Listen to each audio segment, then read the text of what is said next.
We can use the integral to answer questions involving density as well, and if you sum up density over a distance, you're going to accumulate something, whatever the units in your density function are.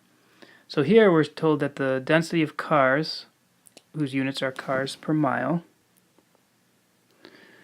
on a 20-mile stretch of the Mass Pike between Framingham and Worcester is approximated by this function here, where x is the distance from Framingham, and we're told to determine the total number of cars on the indicated section of the Mass Pike.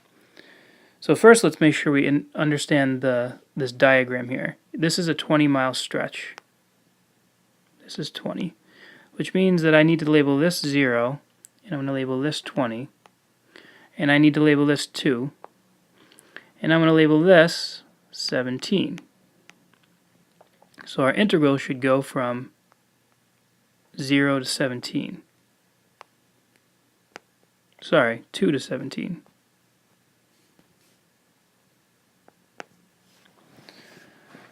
So what are we integrating here? Well, I think it's pretty clear that we're probably going to be summing up the density of these cars over a distance, but just to do a little unit analysis here, you should understand that if you take your density and times it by distance, you'll get exactly what you want if you just think about the units, because density is measured in cars per mile, and the distance is measured in miles, and we see that those would cancel, and so we're going to get that cars are what we're summing. Visually, what we're doing is you take a small section of this highway. Let's just zoom in on that. Its distance here is dx, and if you times that by the density, then you would be timesing the units miles times cars per mile. So I'm just going to put d of x, and when you do that, you'll be summing up cars. So in short, you really are just putting this function into the integral, but the units do exactly what we want them to do.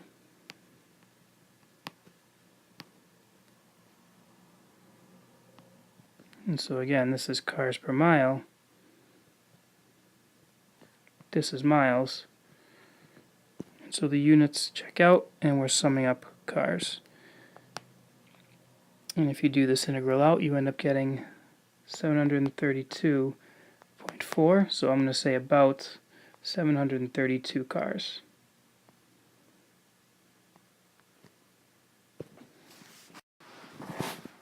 Here we'll look at a two-dimensional density problem involving the density of hot fudge that was spilled on the floor.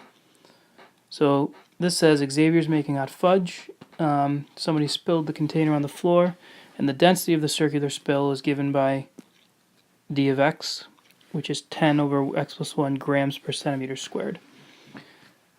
And x represents the distance from the center of the circle. Assuming that the radius of the circle is 12 centimeters, determine the total mass of the spill. One thing to point out is that clearly as x increases, the density will decrease, which makes sense because it should be most dense towards the center of the spill.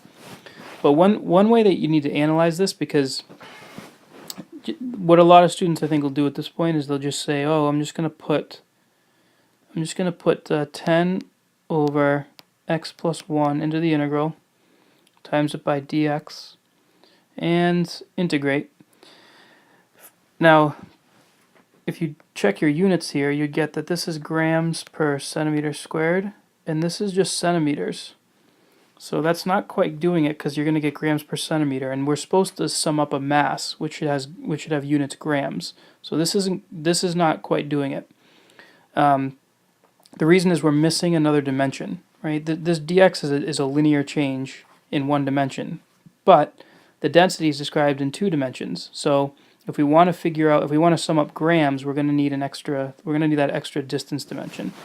So the better way to think about this, or the right way to think about this, is to imagine that you're out, x units from the center of the spill, and you think about that ring. Imagine that to be a perfect circle. It's certainly not drawn like that, but so imagine that ring of hot fudge. Now, if you need to kind of imagine that this ring has some thickness. So imagine that I took that ring and I just snipped it and I unwound it.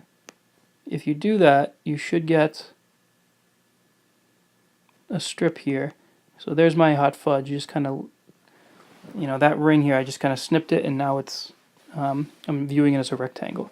It technically wouldn't be a rectangle, but the smaller you make the ring, the more like a rectangle it will be, and so we can get by doing it, by viewing it like that. So the thickness here, this is a small change in the distance from the center of the spill. So I'm going to label that with dx. You should take a second and think about what this would be. If you think about this snipping this ring and unraveling it and putting it in a line, this would be the circumference of that.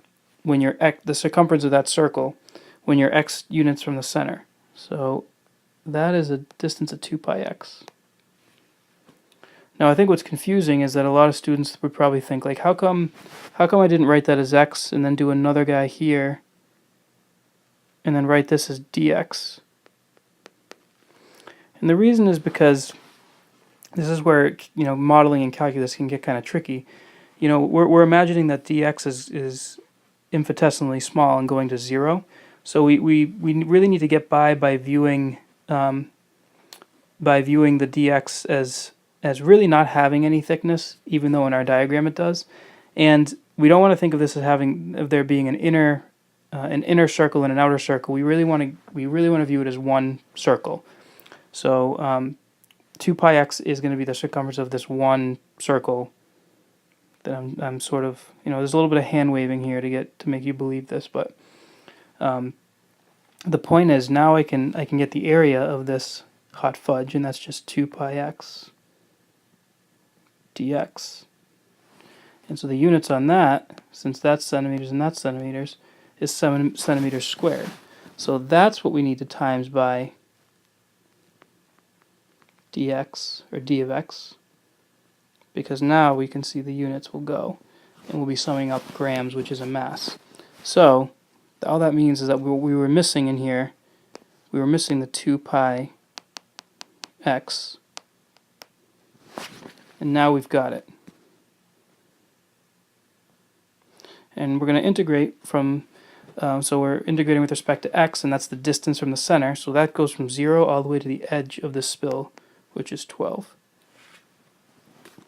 And when you evaluate this on the calculator, you get about 592.82 grams.